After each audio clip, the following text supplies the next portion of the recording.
In this video, I'm going to show you how to create this deep forest green in combination with warm tones inside Resolve. It's dramatic, it's moody, but it's very realistic if done right, because there are some horrible examples of this out there, but we're not going to do that. I'm going to show you not only how to take our image from this to that, but we're going to do it in minutes. For those that don't know me, my name is Qazi. I've worked with brands like ADIDAS, Amazon Prime, Universal Studios, and I make no bullshit straightforward color grading tutorials so you can work with your dream clients.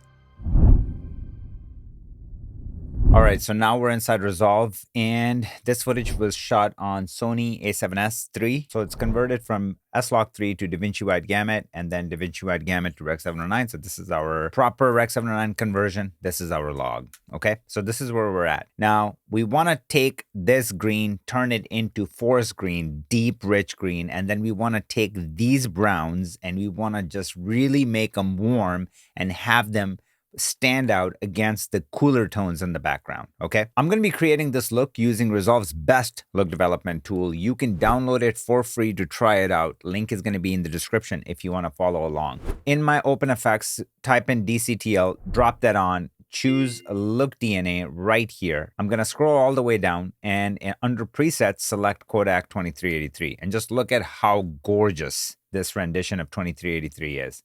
I'm going to come up to my mid contrast Y and I'm just going to give it a little bit more juice. So maybe like half a stop, somewhere around here, a little over half a stop. So if I do before and after, I mean, this punch is just absolutely choice. Okay, so I'm happy with that. I'm going to park it right there. In here, I'm going to drop on another DCTL called Skin Juice Mixer right here. This is where the magic is going to happen, okay? This is where we're going to create that look we're going for. So first, I'm going to come here and I'm going to drop on a DCTL called Color Charts.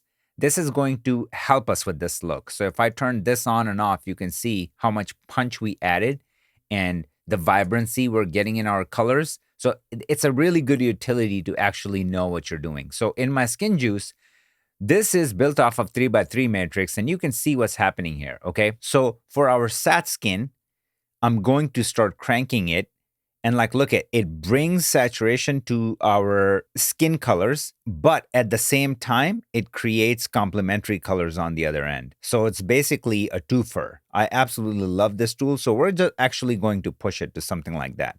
And now, exposure for the skin means what? Make it lighter, make it darker. And in this case, we want it to be like deeper. So we want to pull it back a little bit. And then the hue shift is going to determine where we want to put our hues. So I'm going to keep them somewhere around here. So if I do before and after, we can see the personality we're adding to our image. We're not done yet. The actual magic starts right here. You see this hue shift green magenta? Well, this is where we're going to determine, do we want like an old school Instagram look like this? Or do we want the forest greens that we want to go for? So if I take it here, you can see right here, I'm going in that territory. Now we can just go under our saturation for the green magenta and start cranking it. So here's the saturation. And now we can actually go in the exposure for green magenta and drop it. So now we end up with something like that. So if I like really come close and do before and after, I mean, just look at how realistic this effect is. Now this is getting a little nuclear, so let's control it by using our saturation limiter. So I'm just going to start here and start cranking it back until this starts to look realistic, like even something like this. So if I do before and after, I mean, come on, guys, this is the look that we ended up with this one tool, and it tells you right here what we're doing, okay? Let's go to film density node, drop on another DCTL called film density. Now, the best thing about this one is that you don't have to be careful with this, unlike any other film density tool. Here, we can just crank it as much as we want. So even like something like this is the depth we're looking for. I love it. Let's push it. And then in here, I'm going to drop in another DCTL called Sat Control. This is going to give us a lot of juice. So I'm going to turn this on. I'm going to go in my mid sat. I'm going to crank it. That's what's going to give us like this separation. And now I'm going to go under mid sat control and ease off. So like just create like a gentle roll off. And now we can turn this off. We can turn off QT charts. And like our final touch, I can come to look DNA and I want my highlights to be clean. So I'm just going to go under bleach bypass right here. And I'm going to pull this back to somewhere around here. And now in my overall saturation, I'm just going to use this and start cranking it back and then park it somewhere around here where it looks very, very realistic. I mean, we can even go up a little bit, like something like that. And this is where we can park it. So this is our Rec 709. This is our log, Rec 709. And then this is where we ended up. And one last step, I'm just going to click right here and create a custom shape. Doesn't need to be perfect. And I'm just going to go under my HDR palette, take this and drop it about, I think the full stop might be pushing it. I mean, we can try it to be just exaggerated quite a bit. And now let's go ahead and turn this off. And now we have to blend it like right here. So to blend it, we're just going to do inside a little bit, outside a little bit, and then overall blending.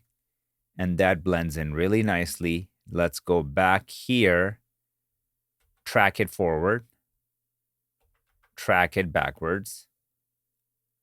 And that does the trick. Let's turn it off. Let's do before and after. Big, big, big difference. Okay. So now if we just take all of these, I mean, we can move this up. We take all of these and we do before. This is Rec 709. This is log.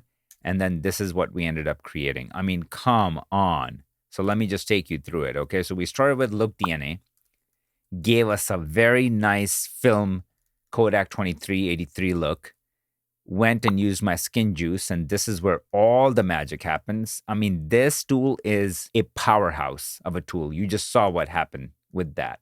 And then film density did a lot of heavy lifting to give us that deep tones that we're used to with film negative. And then sat control, without it, it's just such a thin image, right? The colors just don't belong. But with sat control, you just add so much color depth into your image without making it look digital. And we started with this and we ended up with that. And there you have it. And for my YouTube fam, you guys can get $50 off if you decide to get Qazi's toolkit. Link is going to be in the description below. And that said, if you have any content suggestions, let me know. I will see you guys in the next one. Peace, fam.